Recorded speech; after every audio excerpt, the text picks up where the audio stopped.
Mario vs. Donkey Kong was initially released in 2004 on the Game Boy Advance and saw your friendly neighborhood plumber and entrepreneur pursuing the barrel-heaving ape through a series of trap-filled levels, grabbing as many Mini Mario toys as he could get his hands on along the way. 20 years later, a new and improved version of the game has released on the Nintendo Switch. Let's dive into it.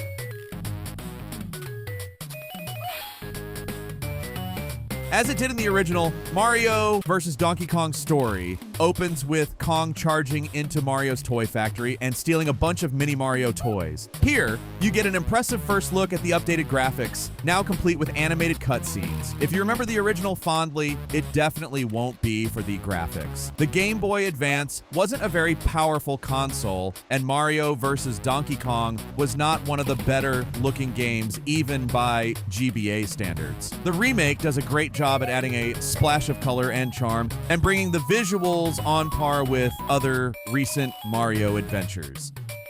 Even with a fresh coat of paint, the bones of Mario vs. Donkey Kong remains true to the original, retaining the moveset and most of the gameplay mechanics. Mario is still able to smoothly flip over into a handstand to both protect himself from falling projectiles with his feet and perform an athletic launch up to out-of-reach places, as well as pick up enemies and throw them at other foes or place them onto spiky surfaces in order to use their heads as mobile platforms. There are no power-ups to pick up, so you will need to rely on tools scattered around the levels to defeat your enemies.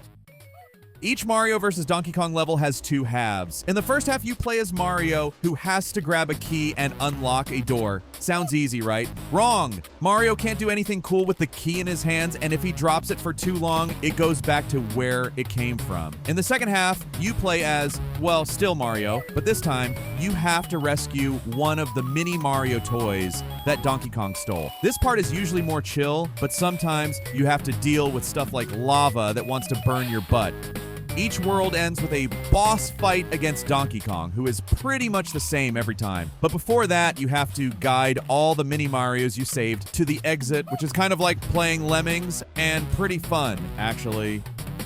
In addition to the 6 worlds from the original, the remake also adds 2 new worlds that are pretty awesome. In Merry Miniland, you get to use flowers that blow air and make Mario, and stuff like bombs fly over big gaps. You also get to use blocks that teleport you to different places in the stage. In Slippery Summit, everything is icy and slippery, and opens up new moves like sliding Mario through small holes and using icicles as stairs.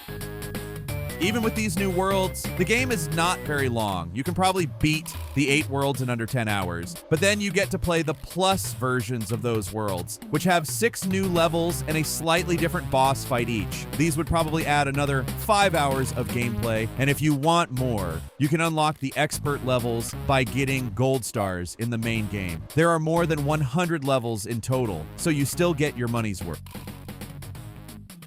The harder challenges, however, expose some of the problems with Mario vs. Donkey Kong's controls. Sometimes it would be impossible to grab a ladder or chain even if it seems easy, and sometimes he would die if he touched an enemy a little bit off center. This, combined with the one-hit kill mechanism, can make things frustrating, especially when you're playing on a harder level with added time pressure. Nintendo is usually right on the money with their controls, so this was a bit surprising to see. The game also features a co-op mode, where the second player plays as Toad. The levels are essentially the same, however, you'll need to find a second key and unlock a second door to complete each level. While we could think of more deserving titles in the Nintendo back catalog for a remake, Mario vs. Donkey Kong is a solid hit of nostalgia for anyone who enjoyed the original, and is overall a solid puzzle platformer with a strong co-op mode and great replayability. While it might not be a console seller, if you are already in the ecosystem, definitely put this one on your shopping list. Thanks for watching, and don't forget to check out these other videos that you might like. And don't forget to subscribe for more video game news and reviews.